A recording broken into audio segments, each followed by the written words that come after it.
स्वागत है आपका हमारे आज के इस वीडियो में। आज हम आपके लिए लेके आए हैं टॉप 60 मोस्ट इंपॉर्टेंट क्वेश्चंस जो आपके बीएड एंट्रेंस में आने की बहुत ज़्यादा संभावना है। तो चलिए स्टार्ट करते हैं। हमारा पहला क्वेश्चन है, कामायनी महाकाव्य किस दार्शनिक दृष्टिकोण पर आधारित है? तो ये आधारित है मानववाद पर। ठीक है। भारतीय युग में गद्य लेखन की सर्वाधिक प्रवृत्ति किसमें दिखाई देती है? तो ये दिखाई देती है नाटक में। ठीक है। गोदान उपन्यास में मेहता का पात्र किस विचारधारा का प्रतिनिधित्व करता है? तो ये गांधीवाद का प्रतिनिधित्व करता है। ठीक है। बढ़ते हैं अपने नेक्स्ट क्वेश्चन की तरफ। कविता की भूमिका रामचंद्र शुक्ल में किस रस को सर्वश्रेष्ठ रस कहा गया? तो करुण रस को सर्वश्रेष्ठ रस कहा गया है। पल्लव किस कवि की रचना है और किस काव्यधारा का प्रतिनिधित्व करती है? तो पल्लव निराला और छायावाद की प्रतिनिधित्व करती है। प्रयोगवाद और कई नई कविता में प्रमुख भेद किस आधार पर माना जाता है? तो ये संवेदना और विचार पर माना जाता है। रेणु की रचनाओं में आंचलिकता का मूल स्रोत क्या है? तो इसका मूल स्रोत है मिथिला का ग्रामीण जीवन। ठीक है। ऑप्शन है मिथिला का ग्रामीण जीवन। बढ़ते हैं नेक्स्ट क्वेश्चन की तरफ। कविता की हत्या निबंध में अज्ञे ने कविता को किस संकट से जोड़ा है? तो इसको जोड़ा है व्यापारिकता से। ठीक है। व्यापारिकता से। रसी सिद्धांत की परिभाषा में रस निष्पत्ति का आधार क्या है?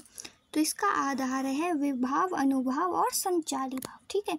सुर और तुलसी में काव्यगत अंतर किसे केंद्र में रखकर किया जाता है?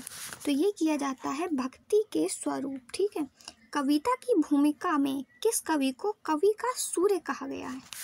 तो तुलसी को कवि का सूर्य, कविता का सूर्य कहा गया है तुलसीदास को। हमारा नेक्स्ट क्वेश्चन है, गद्य काला विभाजन में भारतीय युग का सबसे बड़ा योगदान क्या माना जाता है? तो सबसे बड़ा योगदान माना जाता है पत्रकारिता। छायावाद को हिंदी का पुनर्जागरण क्यों कहा जाता है? तो ये कहा जाता है व्यक्ति के केंद्रित संवेदना, संस्कृत निष्ठ खड़ी बोली का प्रयोग सर्वप्रथम किस कवि ने किया था? तो सर्वप्रथम किया था मैथिली शरण गुप्त ने। साकेत में भरत के चरित्र को किस आदर्श के प्रतीक रूप से प्रस्तुत किया गया? तो ये किया गया त्याग। ठीक है। ऑप्शन बी त्याग। बढ़ते हैं नेक्स्ट क्वेश्चन की तरफ। गीतांजलि का हिंदी अनुवाद किसने किया था? तो ये किया था सुमित्रानंदन पंत ने। बेला त्रिवेणी किस विद्या का ग्रंथ है? तो ये संस्मरण विद्या का ग्रंथ है। रश्मिति महाकाव्य में कर्ण की मृत्यु किस प्रसंग में होती है? तो ये होती है कुरुक्षेत्र युद्ध 17वें दिन। अंधा युग नाटक किसने लिखा और इसका केंद्रीय प्रतीक क्या है? तो ये लिखा था धर्म भारती ने और विनाश का युग इसका प्रतीक है। हमारा नेक्स्ट एंड लास्ट क्वेश्चन है, सप्तपदी उपन्यास की कथा किस सामाजिक प्रश्न पर आधारित है? तो ये दाम्पत्य जीवन और मूल्य पर आधारित है। देखिए हमारे हिंदी के 20 क्वेश्चंस कंप्लीट हो गए। अब हमारे आते हैं जीके के 20 क्वेश्चंस। चलिए स्टार्ट करते हैं। ग्लोबल इनोवेशन इंडेक्स 2025 में भारत की रैंक क्या रही और किस संस्था द्वारा जारी किया जाता है? तो रैंक हमारी रही 42 और ये WIPO के द्वारा जारी किया गया। ग्लासगो जलवायु समझौता में भारत ने किस वर्ष तक नेट जीरो इमिशन का लक्ष्य रखा था? तो ये हमारा राइट आंसर हो जाएगा 2070। SDG का गोल 13 किस विषय से संबंधित है? तो ये क्लाइमेट एक्शन से संबंधित है। ठीक है। ऑप्शन बी क्लाइमेट एक्शन से। ग्लोबल साउथ समिट 2023 की मेज़बानी किस देश ने की? तो इसकी मेज़बानी की थी भारत ने। ठीक है। बढ़ते हैं अपने अगले क्वेश्चन की तरफ। UAPA के तहत संगठन के संबंधित करने का अधिकार किसके पास है? तो ये अधिकार सिर्फ और सिर्फ केंद्र सरकार के पास है। CPTPP एग्रीमेंट का भारत से क्या संबंध है? इसका भारत से संबंध है कि भारत सदस्य नहीं है, कि ये भारत सदस्य नहीं है। नोबेल प्राइज़ 2023 की इकोनॉमिक्स किस विषय पर दिया गया? तो ये दिया गया वुमेन इन लेबर मार्केट, ठीक है। G20 न्यूज़ दिल्ली समिट 2023 में किस देश को स्थायी सदस्य के रूप में शामिल किया गया? तो अफ्रीकन यूनियन को स्थायी सदस्य के रूप में शामिल किया गया, ठीक। बढ़ते हैं नेक्स्ट क्वेश्चन की तरफ। चंद्रयान 3 का लैंडिंग स्थल किस नाम से जाना जाता है? तो ये जाना जाता है शिव शक्ति पॉइंट से। IMF SDR कोटा में भारत की हिस्सेदारी लगभग कितनी है? तो इसमें भारत की हिस्सेदारी है 2.7%।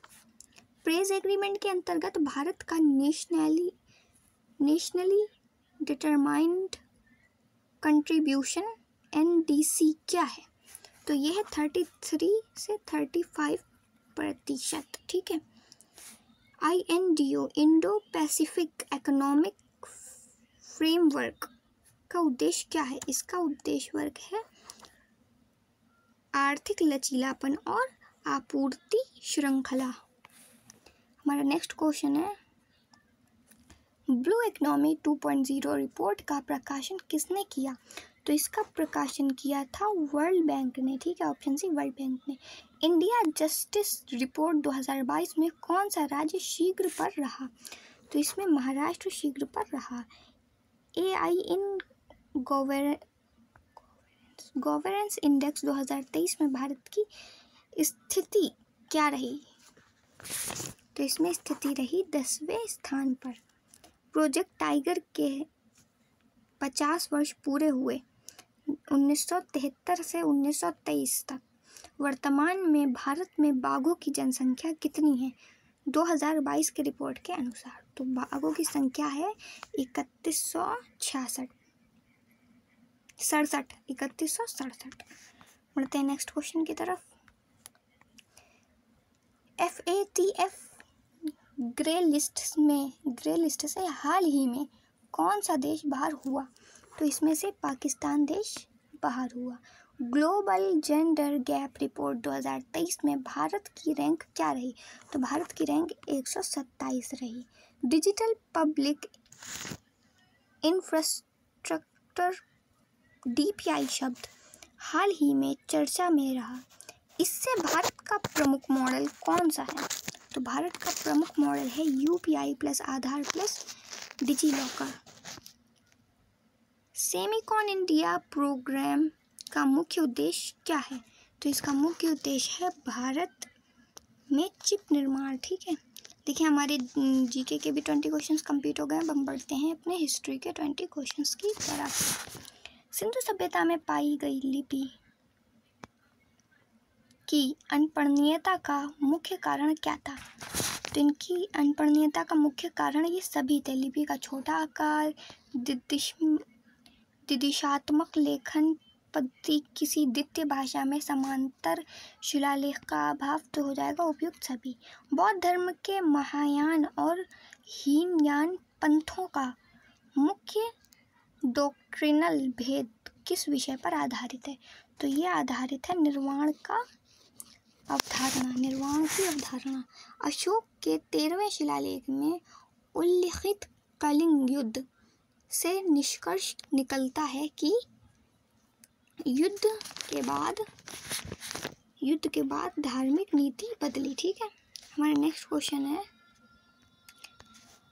मिलिंद पन्हो ग्रंथ किसके संवाद पर आधारित है? तो ये आधारित है मिलिंद और नागसेन के ऊपर।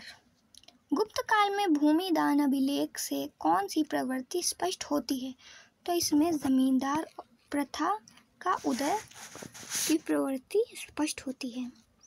इब्न बतूता ने दिल्ली सल्तनत के किस शासक के प्रशासन का विस्तृत वर्णन किया था? तो ये किया था मोहम्मद बिन तुगलक ने। एकता प्रथा का सबसे महत्वपूर्ण प्रभाव क्या था? तो सबसे महत्वपूर्ण प्रभाव था प्रशासनिक विकेंद्रीकरण। और नेक्स्ट क्वेश्चन है, भक्ति आंदोलन का निर्गुण भक्ति और सगुण भक्ति का मुख्य भेद किस भाषा पर था? तो ये था भगवान की अवधारणा। आई ने अकबरी में वर्णित सुलह ए कुल नीति का मुख्य उद्देश्य था। तो मुख्य उद्देश्य था धार्मिक सहिष्णुता स्थापित करना। औरंगजेब के शासनकाल में जजिया कर पुनः लागू करने की राजनीतिक कारण क्या था? तो राजनीतिक कारण था राज्य की आय बढ़ाना। प्लासी की लड़ाई 1757 की भारतीय इतिहास का टर्निंग पॉइंट क्यों कहा गया? ये कहा गया क्योंकि भारत में कंपनी शासन की शुरुआत हुई। 1857 की क्रांति का चरित्र सबसे सटीक किस रूप में परिभाषित किया गया? तो ये परिभाषित किया गया प्रथम स्वतंत्रता संग्राम में। भारतीय संग्राम कांग्रेस की स्थापना का मुख्य उद्देश्य क्या है? तो इसका मुख्य उद्देश्य है भारतीयों के लिए संवाद मंच। स्वदेशी आंदोलन की सबसे बड़ी उपलब्धता क्या थी? तो इसकी सबसे बड़ी उपलब्धता थी राजनीतिक चेतना का प्रसार। मोंटेग्यू चेम्सफोर्ड सुधार 1919 की सबसे बड़ी आलोचना क्या थी? इसकी सबसे बड़ी आलोचना थी वैध शासन की व्यवस्था। बढ़ते हैं नेक्स्ट क्वेश्चन की तरफ। साइमन कमीशन के खिलाफ आंदोलन में किस नेता ने साइमन गो बैक का नारा दिया था? तो लाला लाजपत राय ने ये नारा दिया था। क्विट इंडिया आंदोलन की विफलता का मुख्य कारण क्या था? तो इसका मुख्य कारण था ब्रिटिश दमन और दमनकारी नीतियाँ। कैबिनेट मिशन योजना में राज्यों को कितने समूहों में बांटा गया था? तो ये बांटा गया था 3 समूहों में। ठीक है। भारतीय संविधान सभा का गठन किसके अंतर्गत हुआ? तो ये हुआ था कैबिनेट मिशन योजना के अंतर्गत। बढ़ते हैं अपने लास्ट क्वेश्चन की तरफ। गांधी इरविन समझौता के अंतर्गत गांधी जी ने कौन सा प्रमुख मांग छोड़ी थी? तो गांधी जी ने जो छोड़ी थी वो थी मृत्यु दंड पाए क्रांतिकारियों की रिहाई। ठीक है। ये हमारे टॉप 60 क्वेश्चंस कंप्लीट हो चुके हैं। अगर आप बी एड एंट्रेंस की तैयारी कर रहे हैं तो हमारे चैनल को सब्सक्राइब करना बिल्कुल ना भूलिएगा। मिलते हैं नेक्स्ट वीडियो में। Thanks for watching.